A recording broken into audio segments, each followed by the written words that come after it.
Today we have gathered here to do Sri Ganesha Puja.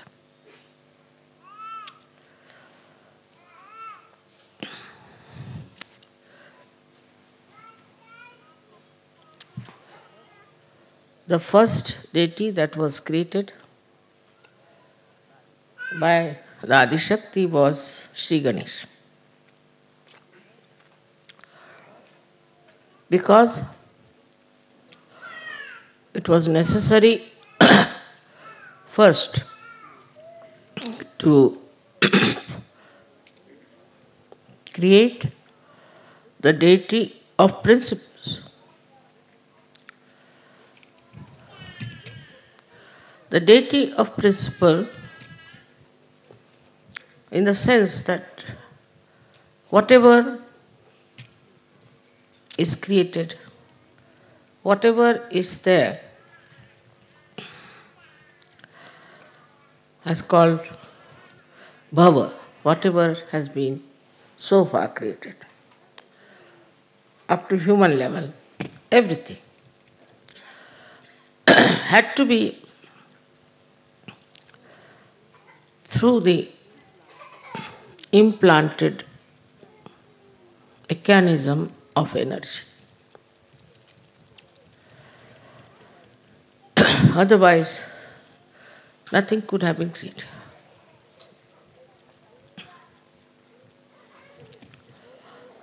If you go into the matter, say sulfur dioxide, then sulfur and oxide go on deep into it till you reach the state when it is a molecule. Then you see these atoms of sulfur and oxygen, they oscillate. They oscillate with a frequency. There are 3 types of frequencies they use. Now imagine in the molecule, think of it. In the molecule of a substance, there is an energy which is active. Now one may say that why should be in matter there is energy? One can ask a question, why there should be energy in matter?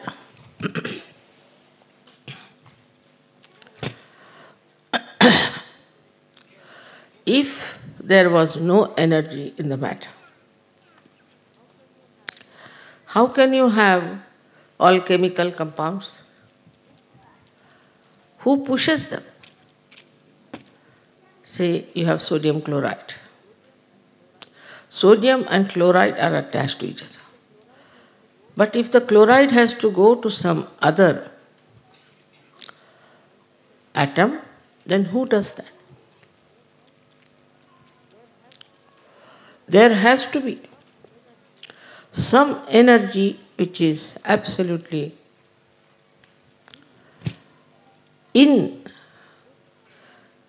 built into matter. Now we may say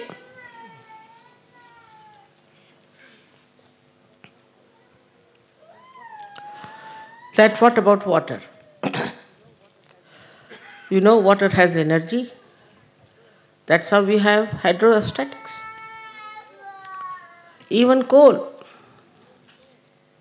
even stones, all of them have got energy within themselves. And it is all controlled by the principle of Sri Ganesha. So though he is such a small, tiny little child, how great is his work and how much he has to work out. Now from matter you move, say, to living plants, then to animals, then to human beings. And everywhere his energy works. At the level of matter, they might call it electromagnetic. But potentially it is the energy of Sri Ganesh which is electromagnetic at that point. Then it starts evolving, growing. That's how we have different stratas of energies that we see in different growth of the evolution.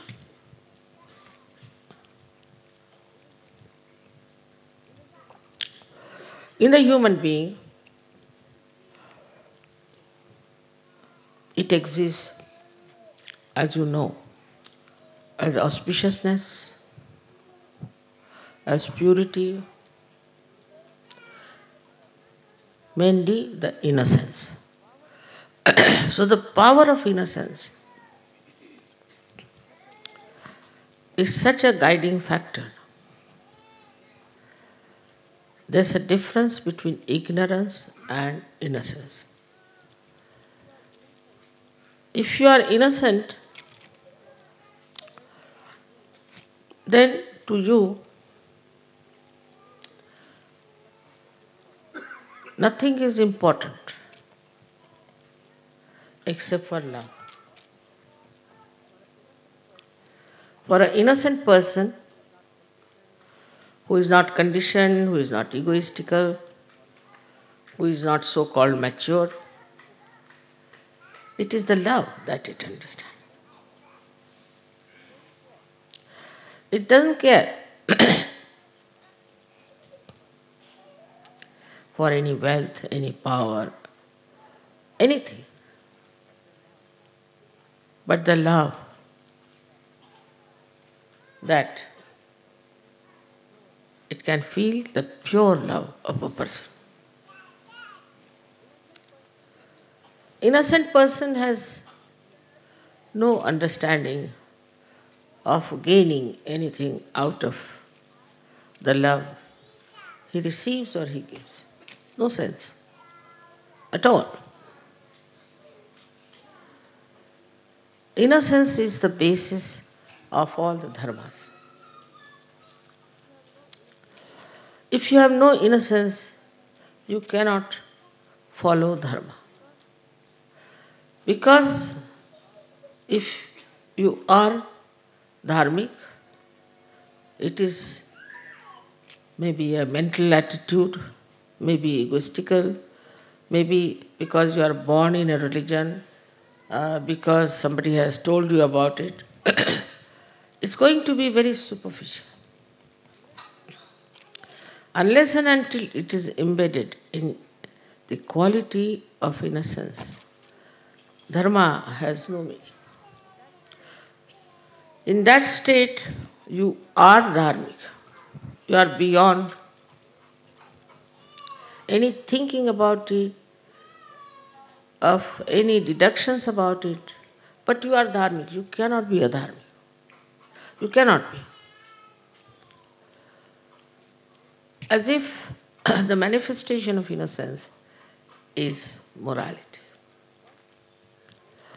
Once Sri Ganesha is awakened, I hope he has been awakened in all of you. And if you respect him, just respect him, then automatically you develop a sense of morality. I don't have to tell you. I don't have to explain to you. You just become moral. People who have seen you are quite amazed and said that, how is it that their eyes are fixed, so innocent, without any lust and greed? Is the light of Sri Ganesha from the back agya, front agya, is Jesus Christ, who is the manifestation of Sri Ganesha.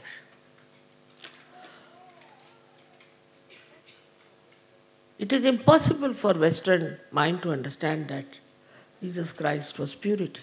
They can't understand. And they have criticized him and said horrible things against him. Somehow he is forgiving them. But one thing about Sri Ganesha is that that he worships his mother. Motherhood is very important. Motherhood in the women, motherhood in the father, and also in the children has to be accepted as the mainstay of family life and society.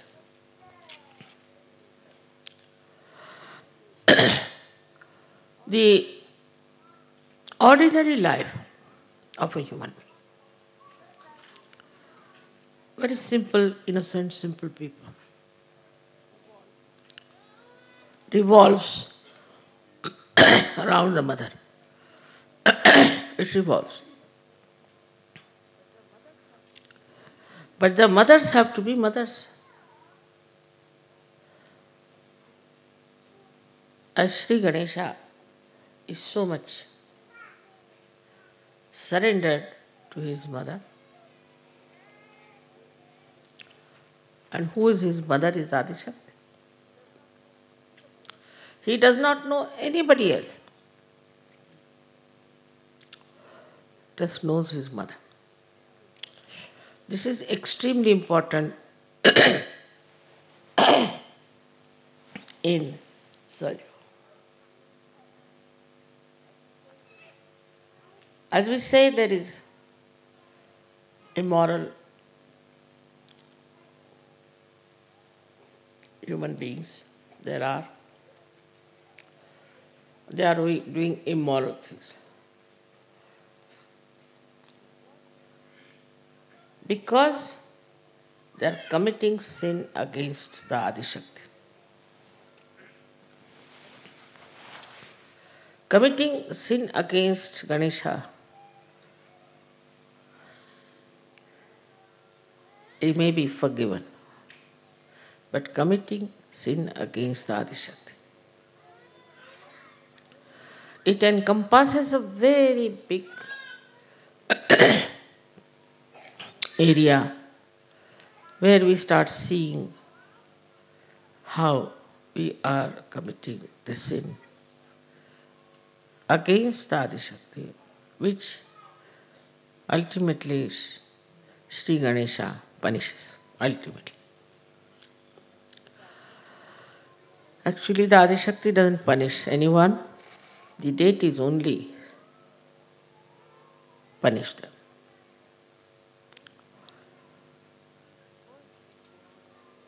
First and foremost thing that is to be understood, that innocence should be respected.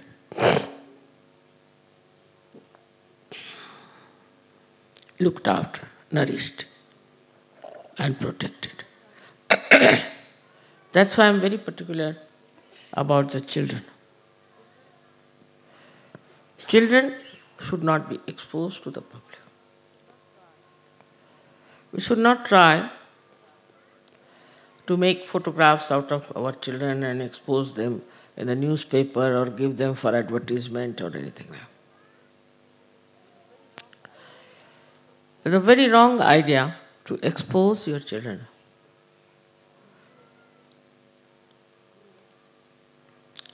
To gain some money out of them, in any way.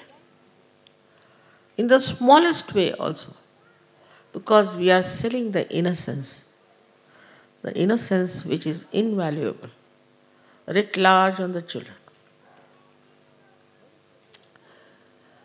Many children I know who have been advertised and all that, especially in India, have died. Also, we have to look after our children with great care.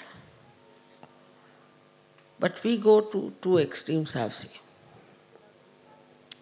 Some people are only worried about their own children. If anything happens to them, just get upset.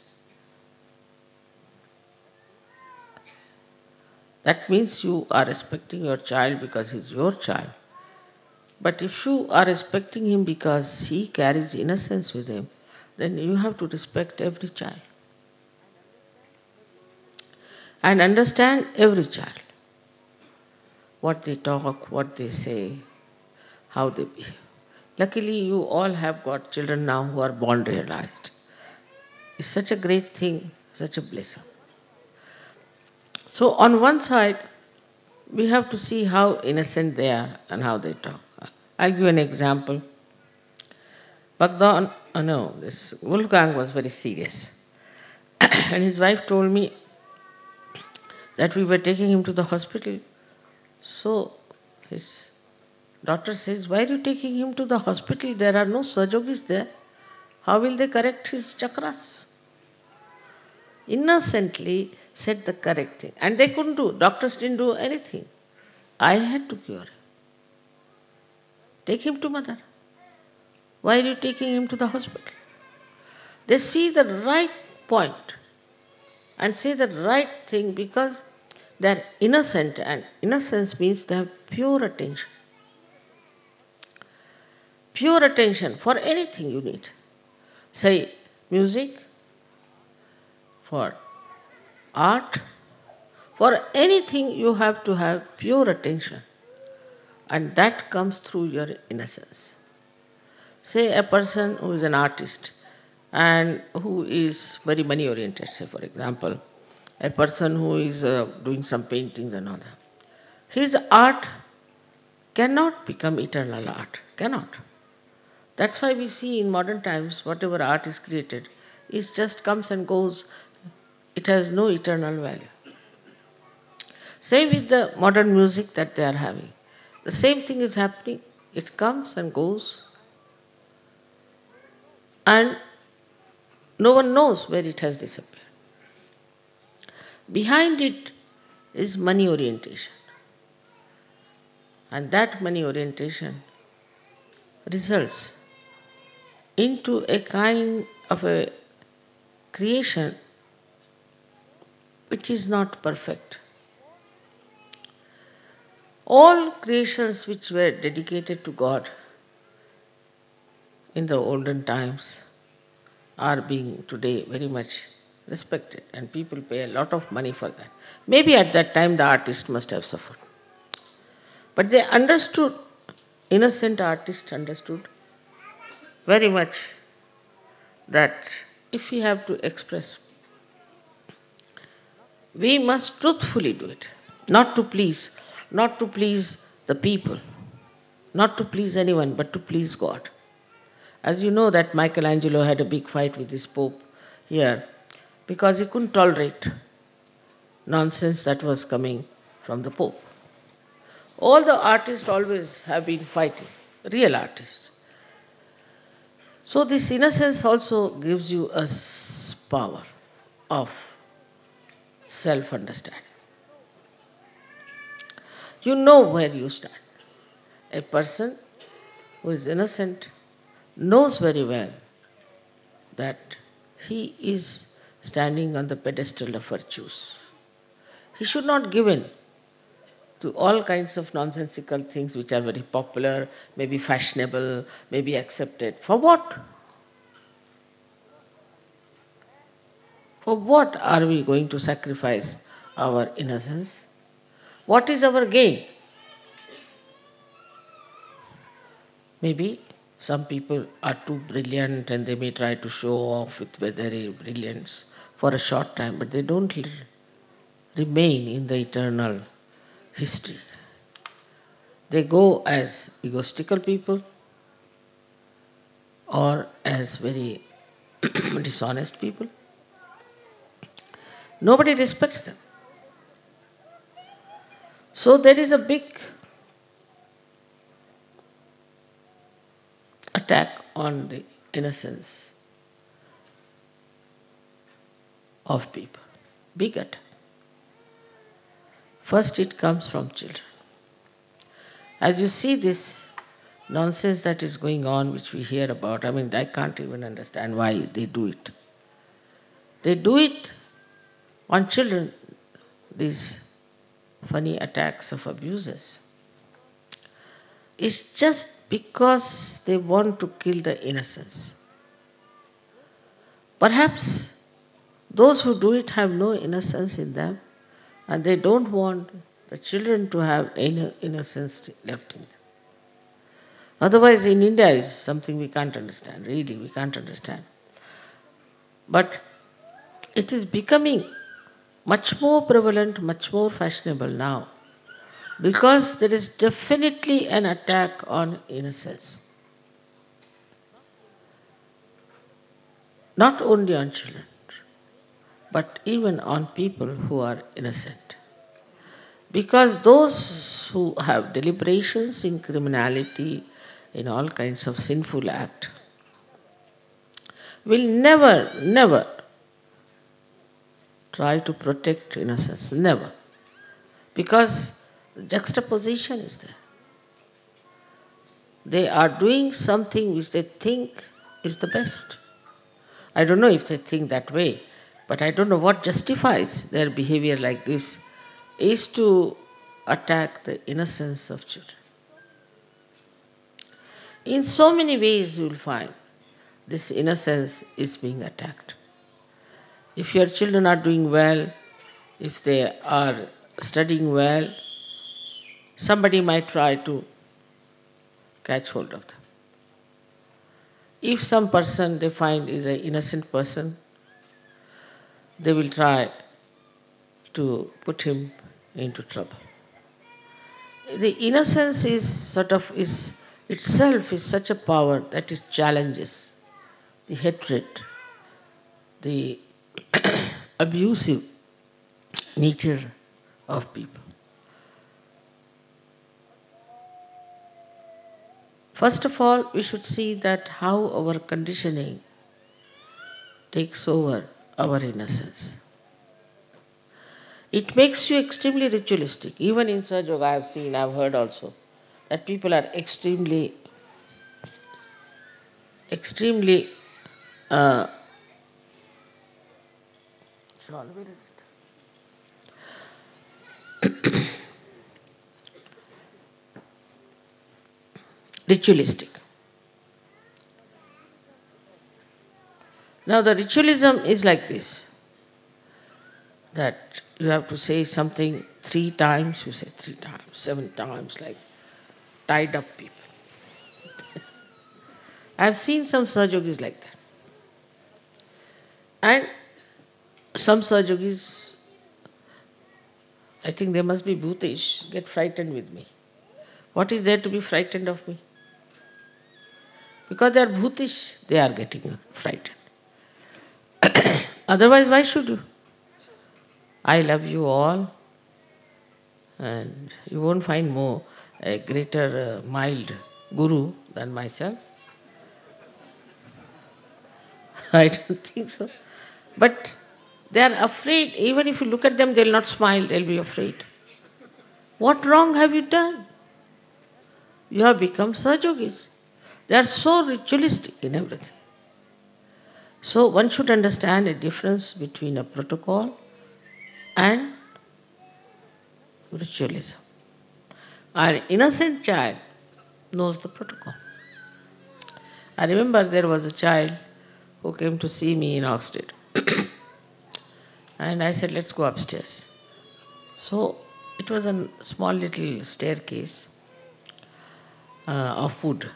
He said, what? Is she going to go up without a red carpet? This came into his head. You see. So for children, you see, innocent children, the worship, everything is not ritualistic. It is heartfelt. You feel it from the heart. How to do the worship. How to show your love is very sweet way an innocent person does it. While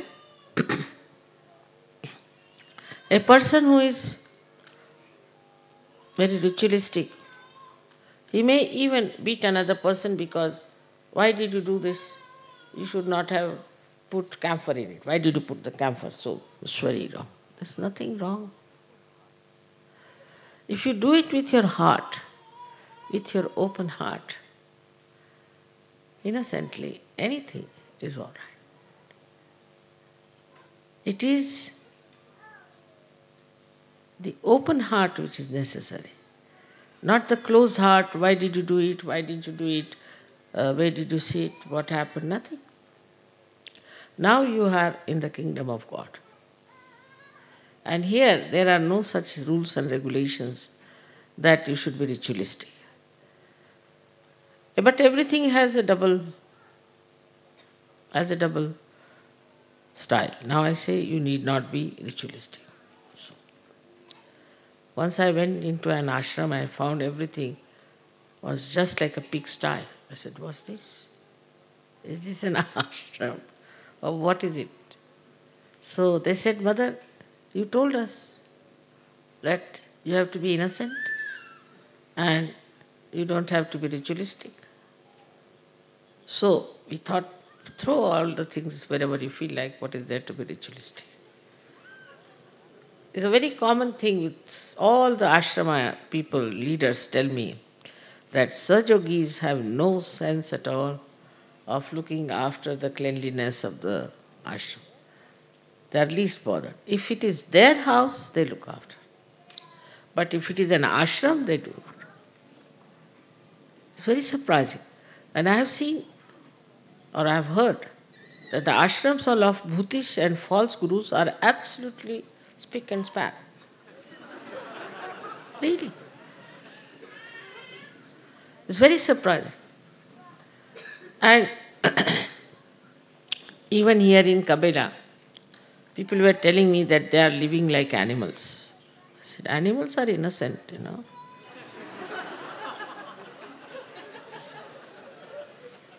You go into a jungle now. I don't know, we are going to take you this time into a jungle. You will have no smell, no horrid things to see, nothing. It's very clean, spick and span, all the time. But you put one human being, you will immediately know there has been a human being. They have their own systems of keeping things clean. Even the tiger, who is an innocent thing, up to animal stage you are innocent. He has his own styles. I don't know if you know about a tiger or not, but a tiger will kill an animal because he has to eat after all. He's supposed to only eat animals, he doesn't eat grass. What to do? He's not a vegetarian. God has made him like that. So he accepts. Now he goes and kills the cow or anything. Then he leaves his kill there for the blood to ooze out. Nobody will touch that. Nobody. Because he is really the king. Not out of fear, but a protocol. Then next day he goes, he eats, then his family eats and all that, and finished for the whole month. They come out. Then the lower animals start going there. Like you have, I don't know what you call them. I miss in English. I don't know if they have leopards. Leopards and all these animals come out. And they start eating. Then even lower and lower till the birds. Still the crow, they stay back. Last are crows. Can you imagine? Such a system there. They go all the way from Siberia to Australia. How do they manage? Think of it. What gives them direction is innocence. And the innocence is magnet. It's a magnet. Actually, it's a magnet. In a human being, you do not find a magnet because it has now evolved so much, but it starts just like a magnet. So they know which is north, which is south, east and west. Even a little bee, you find, and put a mark on it. It goes to the place from where it has come. How does it find? Its own way. Is the innocence is like a magnet, acts like a magnet. Even in the fishes. Just imagine how fishes have direction. We don't have. I mean, human beings can be lost. Many times I am lost with so many drivers I've had.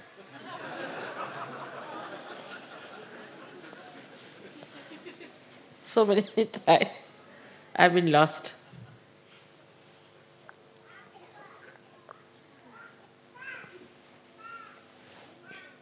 But animals never. You know, if you take a dog and you don't want the dog, you leave him about, say, 50 miles away, he'll come back. How does he find the way?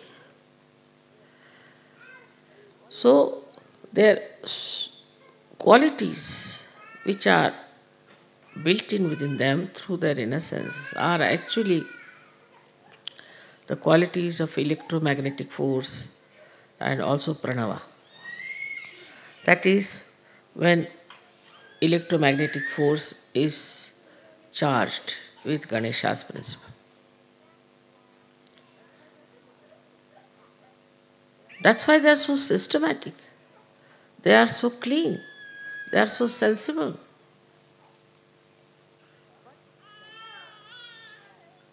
But they are not ritualistic. They are not ritualistic. Whatever God has given them, they have accepted, they are bound by that. They are bound and they live with that boundary. Even if you go up to the stage of animals which live with human beings, they too are very affectionate. They just want love, nothing else. See, one day if you do not care for your dog, he will just not eat his food. Not eat his food. You wouldn't care for the food. It is so remarkable, even I have seen among children, how they just want love. They don't accept anything else but love. But as soon as they start growing up, you see, especially in a materialistic world, then the whole materialism comes. So the second way we kill our children's innocence is putting materialistic ideas into their heads. Of course, the media is there, which is selling nowadays a teddy bear which has a birthday. Teddy bear has a birthday. Can you imagine? So everybody is buying teddy bear with a birthday. Because the parents don't want to be in the company of children. So they get some sort of a toys, this, that. One or two is all right. I put them with the toys, with the television on, now sit down. Children start becoming naturally materialistic. They start asking for things and for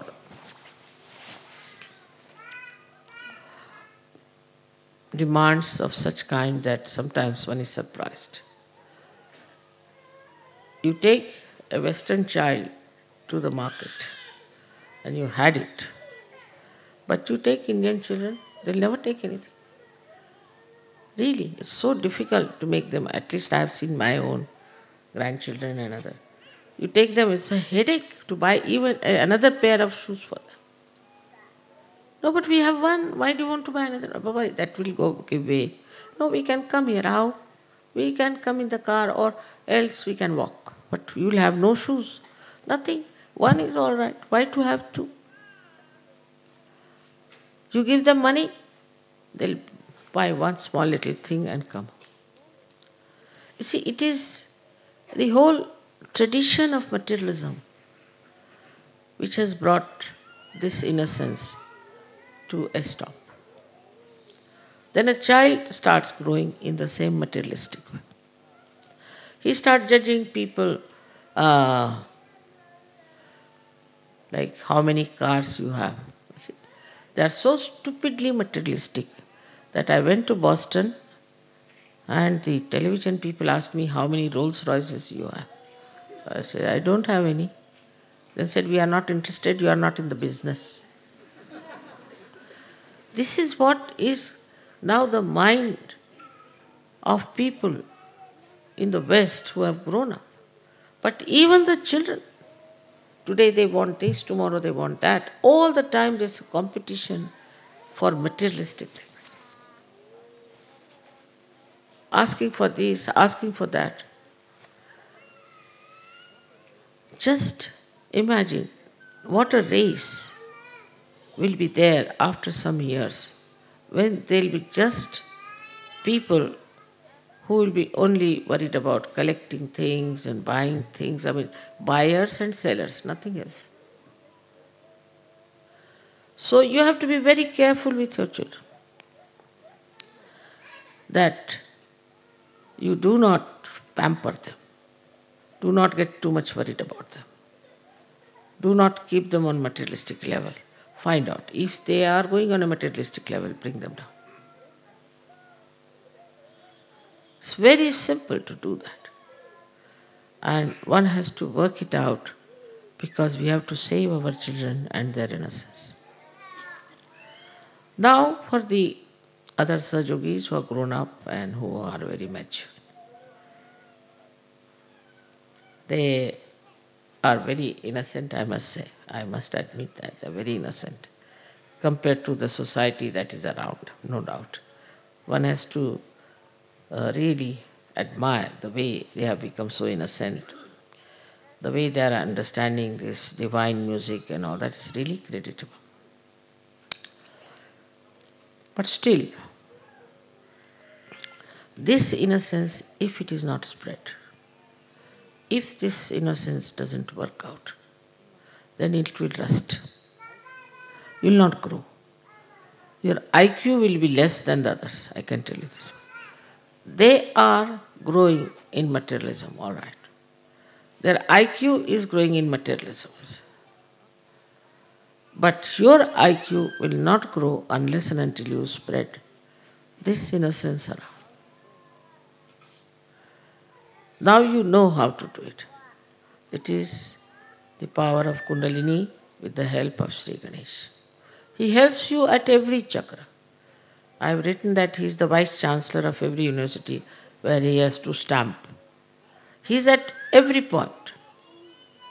But you have to understand that this has to spread. It has to become collective. It has to flow. So, to become that, what should we do ourselves? That we should try to organize programs.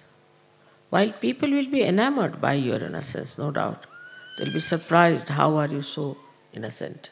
How can you be so nice in these modern times? No doubt about it. But in that, doing that so, try to be innocent yourself. You should not be cunning, you should not be smart.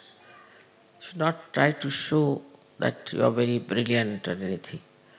Because the ego might in between come and try to put ideas into your head. It's better to show that you are innocent and to be innocent inside. The whole inner being can be really charged with the energy of Sri Ganesh, no doubt. And the outer life becomes innocent. Becomes innocent. I mean, I don't know banking, I don't know money, I am quite bad at everything, all right, at worldly things. But I'm not cunning, I'm not sort of smart, as you can see. But still things are working out because of the inner power that one has. So depend on your inner power and manifest it outside. Inner being, which is Ganesha, is the same in all of us. The whole system is the same in all of us. Chakras are the same in all of us. Only thing we have to keep our innocence absolutely free of all this worldly nonsense like a fashion, this, that, immediately you will find that your being will manifest. Being will manifest. Now just think of a simple thing like that. I am an Indian. And nobody knows me. But whenever I have my lecture, I have at least 5 to 6,000 people. How? How do they come to my lecture like that? Anywhere in the whole world, minimum. Sometimes even much more. What's so special? So when handling the people, we are Sajogis, we are saints. We have to talk to them like saints. We have to behave like saints.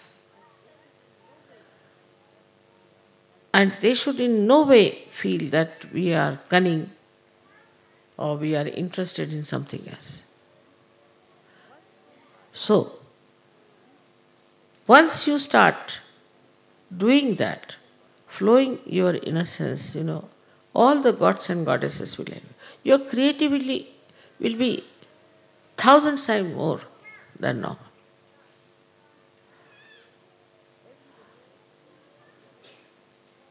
Everybody has to think how we are going to spread it.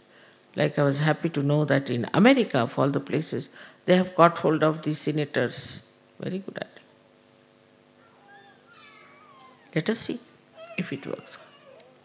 So we have to find out all the ways and methods and all the styles which will behove a saint, not a politician or these days, of course, all the sports people are heroes. If you want to become a hero, you become a sportsman. Not like that, but like a saint. And saintliness is respected, whatever may be the situation. Whatever may be the situation. Whosoever may be facing. Recently, when I was in Kiev, the leader's wife told me that, Mother, we had that old car of yours which we sold. We got so much money that we could buy a new car. Then we went to the factory to buy the new car. And they bought it. So outside the factory there's a mafia. Nowadays I think the Sicilians have reached there. So the mafia was standing outside. And they said, you have to pay so much money. It was in thousands. So they said, we have no money. Why? What do you do? This was his wife. She said, we meditate. Really? So you have no money? No. What about your children? They also meditate. She so innocently she was talking to them. They said that we saw their faces melting down. They said, all right, go. They forgot that they were supposed to get money out of that. Or they take the car. They confiscate the car or take the money. They said, all right, go. They told me this story. So, your simplicity always helps you. Your innocence always helps you. And it has such an impact, such an impact. I tell you that a personality, what we call in Sanskrit is a vigraha. Vigraha means a personality which has a coefficients. The person who is innocent has such a great coefficients that it can charm anybody. But first and foremost thing, that we have to be innocent. Not to so much worry about money, not to count everything, not to worry about food. But this is not to be done with deliberations but innocence. Where you sleep, what you do is not important to a saint. It lives the way one has to live. Because his nourishing point is innocence. And he doesn't get angry, he doesn't shout at people, nothing. Of course, at booths it may. be that he has to shout like Christ did. But otherwise, he is a very peaceful, joyous, happy, humorous person. So today, at this puja, I would bless you with all the qualities of Sri Ganesha, except for his anger. May God bless you.